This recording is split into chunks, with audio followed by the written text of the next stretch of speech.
recent.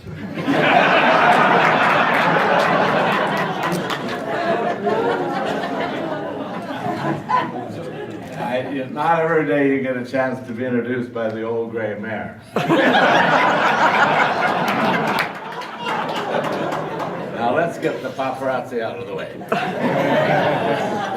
Scott, Linda, the Lakeshore, and the Exeter suppositor. Thank you very much, Bruce. That was a damn introduction. But I do feel like I'm right at home here among so many friends. I've had hugs and handshakes and kisses. I even met a couple of relatives. One I haven't met, or if I had, I forgot her. My Elliott cousins down there. Ruth, happy to see you. David, bringing her along. And it's just a great night. I recognize so many folks. I see Randy over here. She and I were on the board together of Drayton, but she had to tour the world and missed most meetings, so we couldn't. And I'm sorry my good friend Brian Beatty isn't here tonight, because he was the guy who invited me, and he phoned and he said, "How you doing?" "Yeah, good." "Are you keeping busy?" "Yeah." "You're still a strong believer in all things civil," and "Yes." "Still a good believer in free speech?" I said, "Yeah." He said, "Good, would you like to give one?"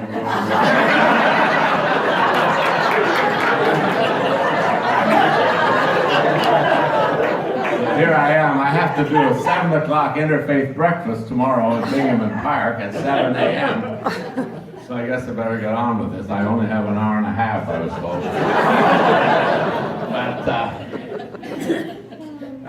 But Brian has really been down with the flu. He sent me a nice email explaining how well everything worked at both ends. And I feel for him, but I can't quite reach. And I was down just a few weeks ago. I had pneumonia, and that was something I tried to fight through, and then I realized I'm not 30 anymore.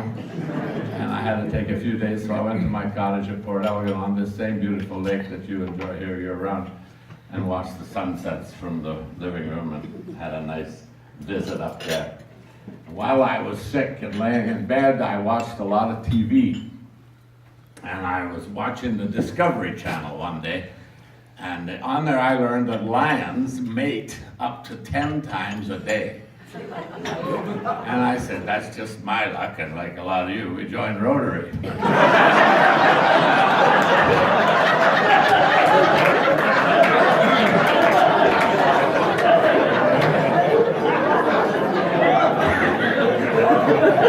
That's good, you're with me, that's good. Anyway, I am a charter member of the Kitchener-Westmount Club. We chartered in 1981, and it's really neat to be a Rotarian and to go out and do visits and make-ups. And this one I'm going to consider a make-up for our Wednesday meeting. But I have to go because I have to introduce the speaker, so I'll get a double attendance this week. But it is neat to see you all and to hear how successful this little club is. That you bill yourself as the little club that gets things done. You're not as little as a lot of clubs, but you're a heck of a lot mightier than most. You've done an amazing thing in this community, and you do it all with old farts.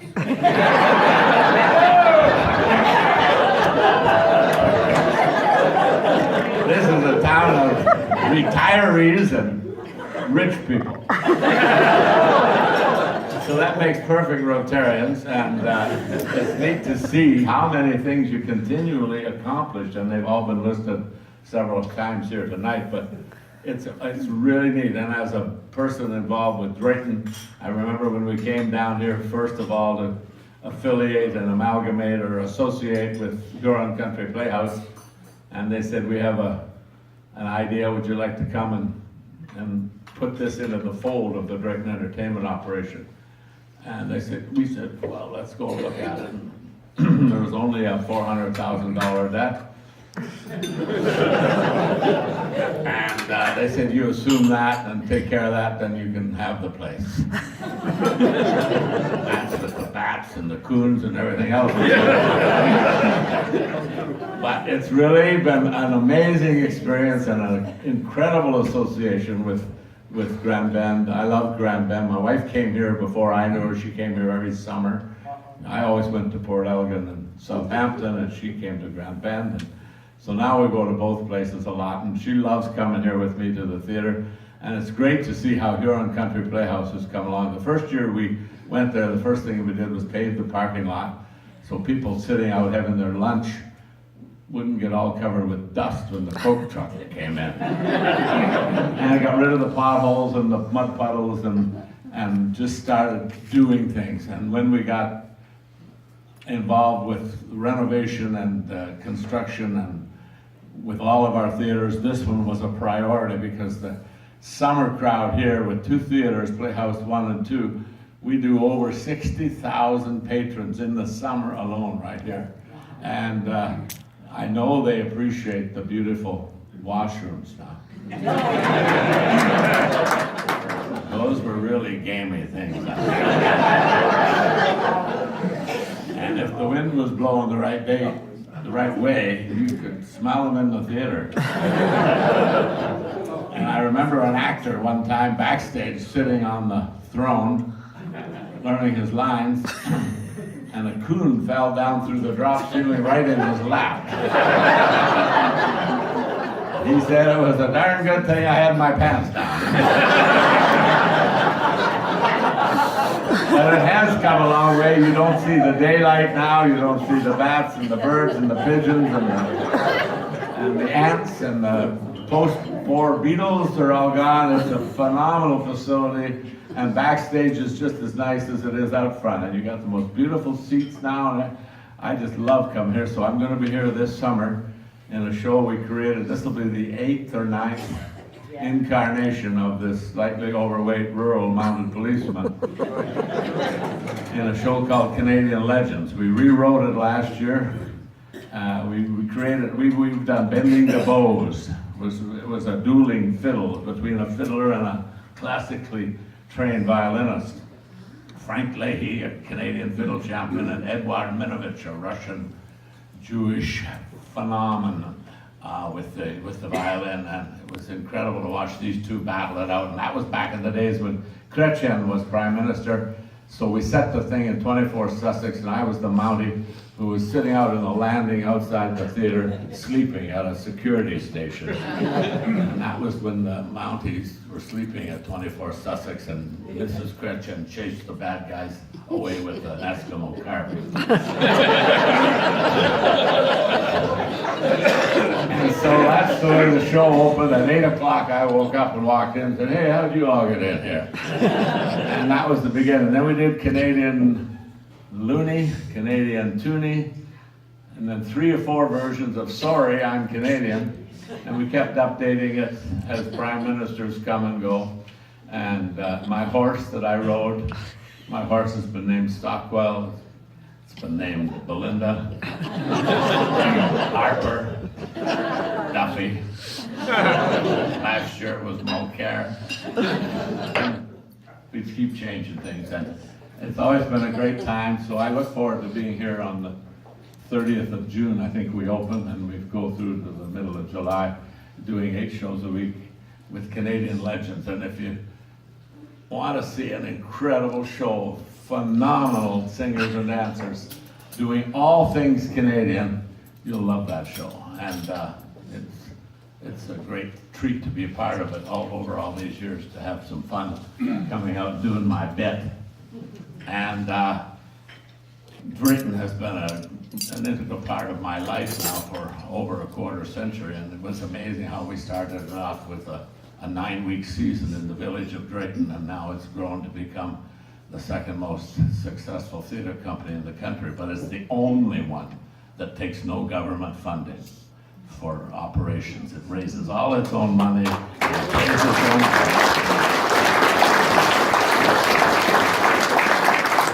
and I hope you've tried the smooth and delicious Since we added that to the front of house announcements, our ice cream sales soared by $10,000.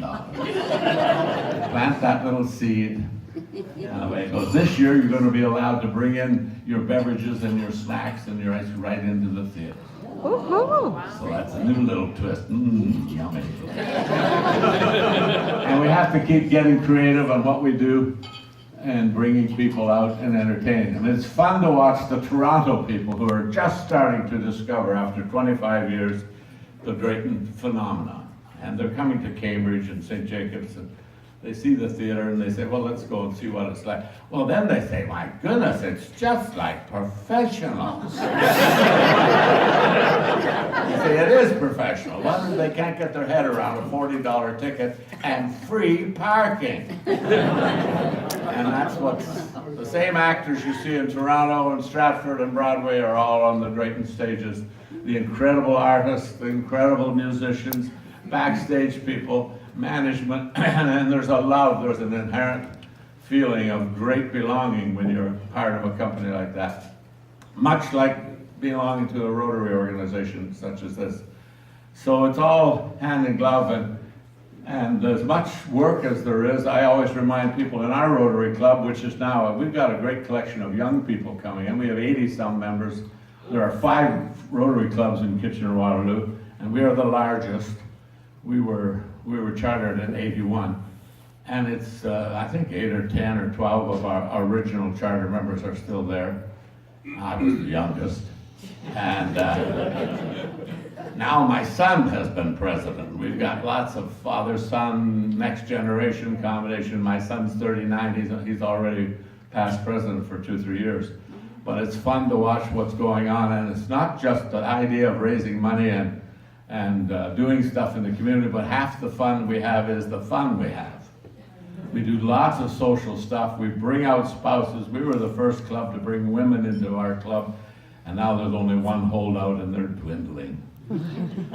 That's another story. But Rotary is a lot of fun, and we've made some of our very best friends are Rotarians and their spouses, and so I sense that feeling here tonight. It's great to see charter members. I noticed Cam Ivey as a charter member who's no longer a member, his flower's upside down. Oh, you fixed it. There. And you know, there's lots of things in life that change, but there's some things that remain the same. Now, big changes happen, and some people can't handle change. People don't like change. I was a guest speaker at the Department of National Defense in Ottawa on October 20th, the day after the federal election. And they told me to bring kind of 2 scenarios depending on they're very politically correct. They want to make sure they're saying the right things. So I went over to Gatineau to speak to the Department of National Defense. And there they were, and I said, well, welcome. It's 2015. And they were all saying, you know, yeah, the government now has gone from worst to first. And they were all wondering about the big changes. And I said, hey, this is Canada. Quit worrying. The schools are still open. The airports are running. The buses are on time. There's really not a big change for a lot of us. It's Canada, and that's the way we are, unlike the United States. Because who knows what the hell's going to happen. I digress a bit. I heard of a guy who, a crazed lunatic, burst through security and ran into a Trump rally, followed in hot pursuit by his security guards, and then when they got inside, it was like trying to find a needle in a haystack.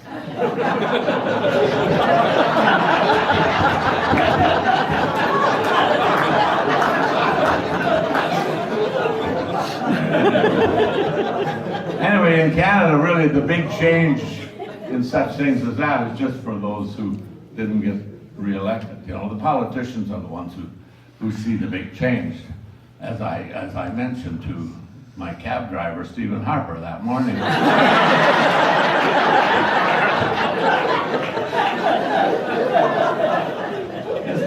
Isn't he something? He's still taking, he's like Duffy, only he doesn't come in. He's getting his pay though. Anyway, my time's not up yet. Okay. What was I going to say here? I made a couple notes. I don't like that now. Oh yeah, I was going to suggest as an older member of our club, as a charter member, it's really neat to, what I started a couple of 3 years ago in our club, we had all these new members coming in, bringing in the young people, and they do their who am I's and talk about who they are and what their classification is or what they hope to achieve, blah, blah, blah, and as we get acquainted and get to know our members. But there was a whole whack of us in there who were old or long-term members, so we started doing who was I?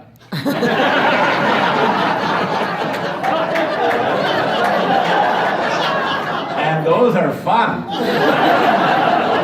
And when you don't have a speaker, oftentimes we say the best speakers we have are our who am I's. Because they're genuine and they're real people, and they really, the young people, love to hear the who was I's. Because they don't know who we all are or where.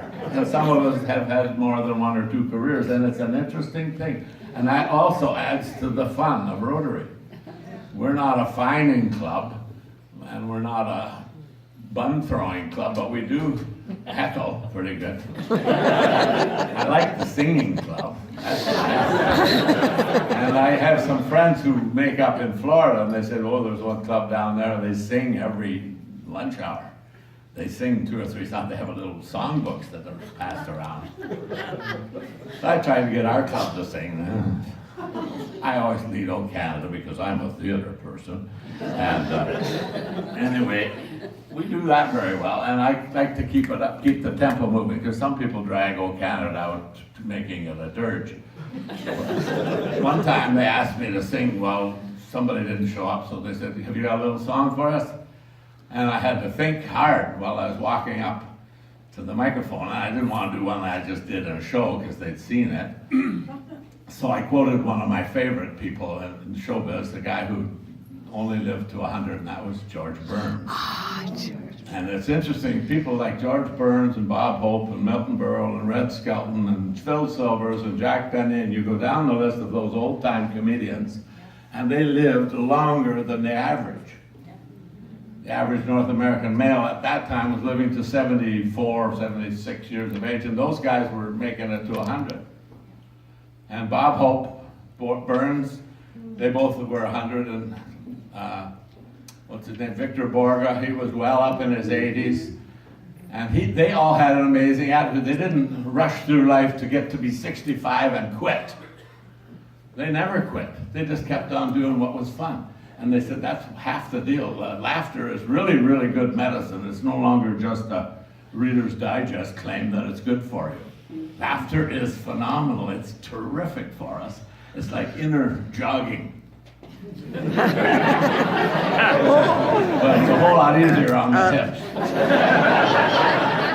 And when you laugh, you release endorphins and encephalins, and these neat neurobrain chemicals go down through the body, and to be very clinical, they fix stuff. And it's neat to watch these people, and I studied them and Red Skelton I got to meet a couple of times, and he was my hero. I was a redhead then. I'm a blonde now. But I remember George Burns, you know, he was 81 when he released his first musical album. It was a country album, but it was all about getting older, growing old, and like old dogs and children, and I wish I was 18 again. But one of the other little songs he did was a novelty piece. It was like, he starts off, he kind of talks a little bit as he sings. A sweet young girl was jilted by her husband. He left her and went his merry way.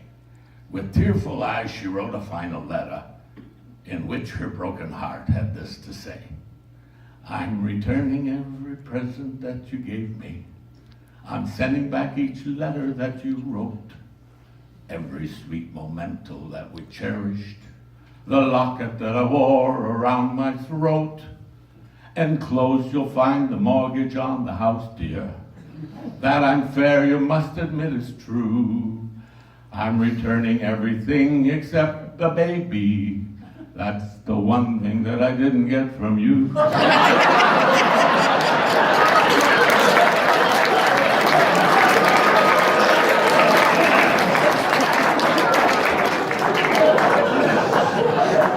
I guys to sing that. But there's lots of great stuff out there for us to sing, and it's interesting how we do the Irish on St. Patrick's Day or the Burns music on Scottish music and so on. But there's always something fun you can have no matter where you go. And getting old is just part of the deal. When I started this year, 2016, I made my New Year's resolution to lose 20 pounds. I've only got 32 to go.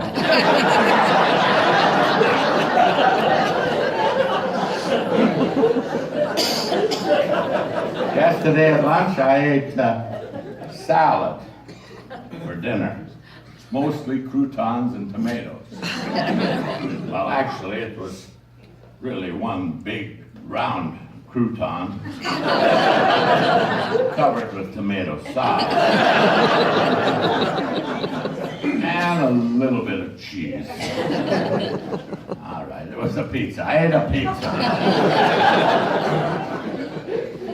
Yeah. I was telling my friends, I said, how to prepare tofu?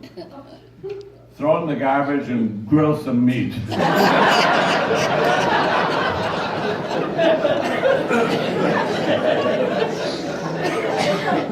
You know, vegan is an Inuit word for lousy hunter. And we have to just keep doing what's fun. And, you know, I can't believe it. I'm going to be 69 this summer while I'm on stage. There'll be a cake there. I won't be able to have it. When I'm on stage, I can't eat till after because I run out of breath puffing and huffing around riding my little horse. Has anybody ever seen one of my shows? Oh, yeah. Oh, I'm sorry. But it's been amazing fun to just create the character. I ran after doing 4, 5, 6 shows. I ran out of my own material and stuff that wasn't too fresh anymore. So I phoned one of my greatest icon Canadian heroes, is Dave Broadfoot, and I called Dave and said, Dave, you got to help me. I need some new material. And so Dave is 90 years of age now, sharp as a tack, a mind like a trap. He reads 3 or 4 papers a day. And he knows what's going on. He's a Canadian icon who was able to make a phenomenal living in this country without having to go to the States. He believed, let's just be Canadian about it. And where is our American guest? I hope I'm not speaking too quickly for you. Anyway, I said to Dave, we're going to do this show. I got to talk about Canada. And in fact, I was going out to speak in Alberta. I spoke for a group, I don't know what they were. It was up in High Level, Alberta. It's this far from the Yukon. I had to fly to Edmonton and then take a little plane that I didn't know was going to make it up to High Level. When I arrived there, there was just, when we come in for a landing, you could see there's just one road, north and south. And there was the little airport and the car rental place. So I had a car booked. It was a truck in Alberta. And I said, I'd come for a rental. He said, are you Neil? I said, yeah, how'd you know? He said, only one rental.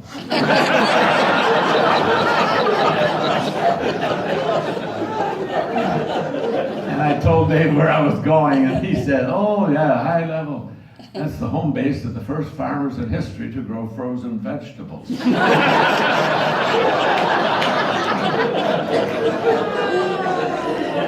And then into it he goes, Alberta, that's the province that gave us Stockwell Day. Now when an American asks, what is Stockwell Day? You tell them that's the day Canadians go to the liquor store and get ready for the long winter.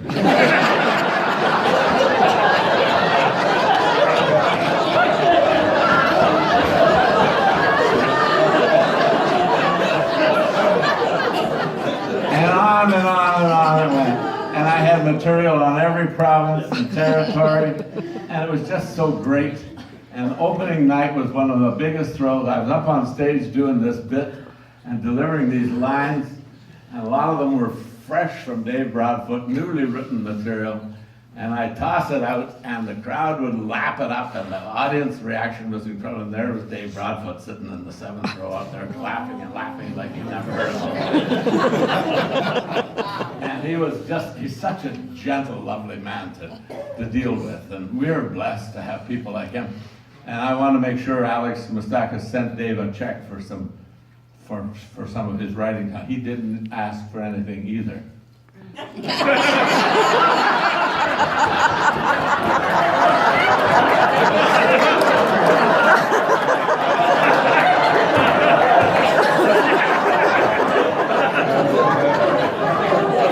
hope I don't get another pen set or a letter opener. Anyway, I said, Dave, I'm going to do a thing in Calgary at the Stampede. Oh, the home of country music. Who can ever forget that great hit? I'm so lonesome without you, it's like you're still here. Or that other country favorite, how can I miss you if you won't go away? And my personal favorite, it's hard to kiss the lips at night that chewed your arse out all day long.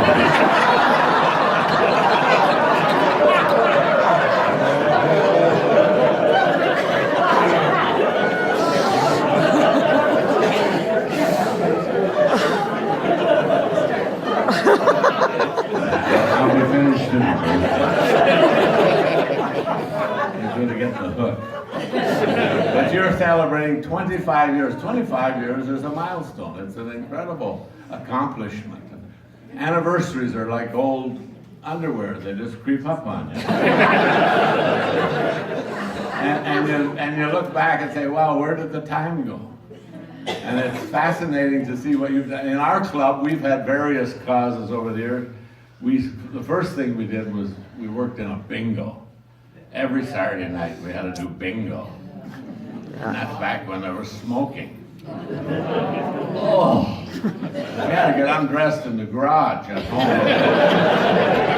Wouldn't let me in the house. I had to go straight to the shower. You could smell the nicotine running, rolling out. Oh, wow. But we made serious money for a lot of years, and we turned it into great Rotary causes. And then when the government came in finally, and by the way, Waterloo Region was one of the first municipalities in Canada to go smoke-free. And back then I was a general sales manager of a couple of radio stations, and I sold a lot of advertising to the bars and hotels and restaurants that were all up in arms. They hired lawyers to fight this anti-smoking because they were going to lose their business. And I said, no, 75% of the population doesn't smoke. Why are you catering to that 25? Oh, that's their right. I said, yes, it's their right to smoke, but not in front of me. And now, of course, we would think nothing of it in this country. Who would ever dare light up in public? But back then it was a huge, how did you say that? Controversy? Controversy. Controversy, yeah. And all that. Anyway, I was elected on behalf of the Waterloo Lung Association to speak to Regional Council about declaring it smoke-free. And January 1st was going to be the date.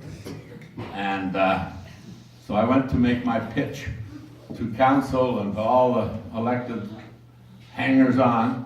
And I finished up by saying simply, having a designated smoking section in a public building is like having a designated peeing section in the swimming pool.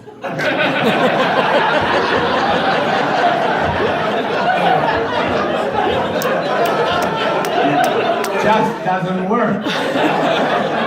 And with that, they voted in favor and we got our way. And a lot of those hotels and restaurants were mad at me. They were threatening to cancel their advertising.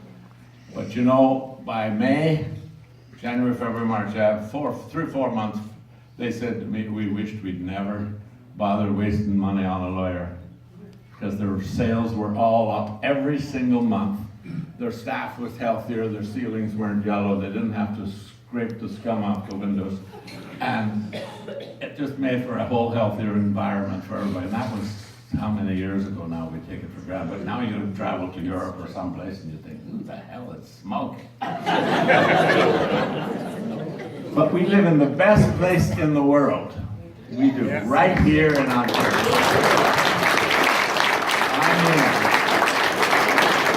And we've known that for years, and nationally, our Governor General, David Johnson, who is a well-acquainted friend for those of us in Waterloo region, he's talked about us nationally, and Waterloo has been on the radar for everybody with our innovation and our quantum computing and our universities. And then Trudeau did it in Paris, and Waterloo was mentioned again. And it's just unbelievable how our community is thriving, thrifty and thriving. We're almost what they call recession-proof. It's been unbelievable. I went there to go to school, and I just decided that's a great place to stay and live and work and raise a family. Waterloo region is something else. It's the convenience of the city, yet the comfort of the country. I came from Harriston, Ontario, population 2,000. Never changed since I was a kid. It's always been 2,000 right across. It seems every time a baby was born, some guy left town.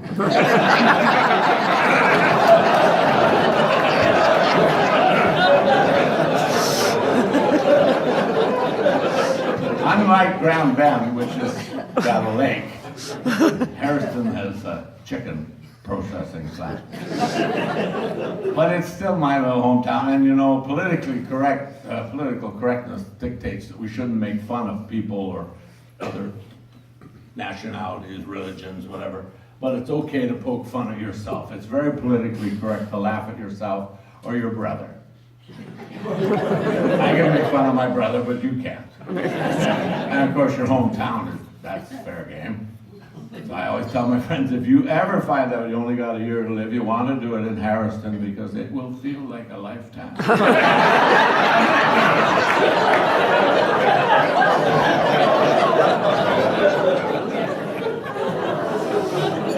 honeymoon suite in Harriston is a '67 Chevy up on block.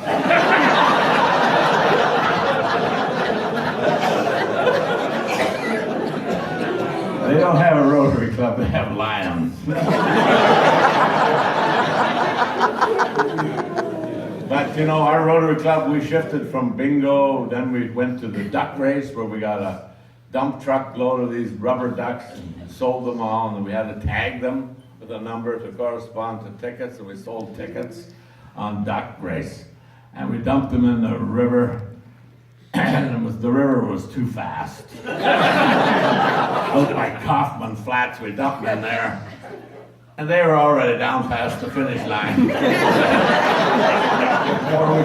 So then we put them in the river in Victoria Park. The lake and the river going through Victoria Park, and that river doesn't move. So we had to bring in the firemen with big hoses. And they spray the water, creating waves, and the ducks would struggle along down here. We did that for a lot of years. Then you had to gather the things up, take the tags off, dump the water out of them, and put them in big blue boxes and ship them to the next town. So that became tiring. Then we started a sports fantasy lottery. And we sold tickets, and we were always going to be the club that didn't sell tickets. But then eventually somebody said, we got to sell tickets. Okay. So it was on sports fantasy. And one of our young guys is a real sports nut. And we sold tickets, and you can win tickets for two to the NHL playoffs, the World Series, World Soccer, whatever, the Rose Bowl, this bowl, that bowl. And then we found out people were going on the trips, but they didn't go to the games. And so then it became the Vacation Fantasy Lottery, and that's what we have now. And we sell tickets on vacations. This year the first prize is $12,000 trip somewhere with Bora Bora in it. It's spectacular. Costa Rica, Iceland, and I have them in the car should anybody want one. I didn't bring them in, I don't do that. But it's amazing. And the early bird prize is a Caribbean cruise for 4.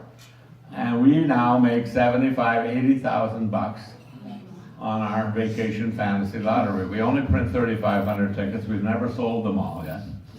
We sell them for $50 a piece. The Dream Home people were selling theirs for $100, so ours looked pretty good. And then we said if you buy 3, you get them for $100 a quarter. And if you buy 8, you get them for $250. And if you buy 20, you get them for $500. And lots of people were buying $500 for $25 a ticket. And it really, really works. Give them some options and these beautiful destinations. And one of our members is a travel guy, and we put a big screen up and we show where they're going to go, on what ship or what airline or what hotel. And it's fun, and everybody's eligible. And we start that right off the bat. If my wife buys tickets, she can win. And it's really neat to see how this is going now several years in a row. And the big draw, we don't just have the draw, we have a dinner at the Concordia Club with all the German people and the schmecks and the food and the Lederhosen. Mein Damen und mein Herren. It's dames and herrings, that's the And we have fun, we have music, we have fun. And we host and we make a big deal out of the ticket drop. And on the back, we find out who the seller was first. Then we turn it over and we read who the winner is. And if we can, we phone them on the cell phone and with the microphone right here. And it's great fun to tell somebody that they just won a trip to Paris. And they have to go on the date that's picked. If they can't go, we give them 80-some% cash. And they go another time. So it really has worked out well, and it's really a great way to raise funds and have fun. And that's what life is. Life's very short, you know. We're a long time dead. And it's not a dress rehearsal. So we should enjoy every single day. And I found through Rotary and through I've been to Rotary conventions and stuff. I've spoken with different Rotary district things. And it's amazing to see like-minded people coming together and living longer, having fun, serving others. It's a really neat concept. So as you celebrate 25 years, I just want to say, make some fun, have some good time. And people complain, you know, oh boy, it's tougher when I was young. I have lines for that too. Kids don't know how tough I had it. I say, yeah. Like Rodney Dangerfield, yeah. The doctor, when I was born, the doctor said I did everything I could, but he came through anyway. Anyway, I tell my kids, you don't know how tough I had it. I said, back in the old days, I had to walk through 9-10 feet of shag carpet just to change the TV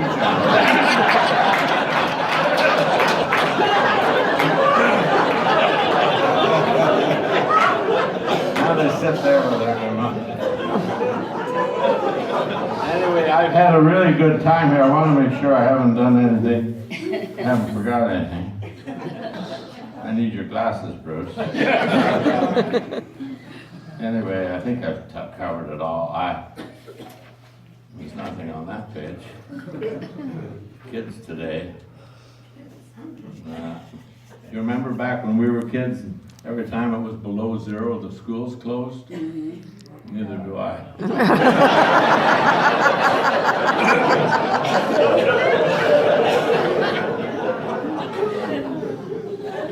My time is up. Listen, I should remind you that it's been my pleasure. I hope you come to see us this summer. If you come, hang around after, or let me frisk you beforehand. In my show, I always start 15 minutes before the show starts. I frisk people in the audience and touch them. Women like it better than men. I put the wand between a guy's legs though one time, and he said, "What time do you get off work?"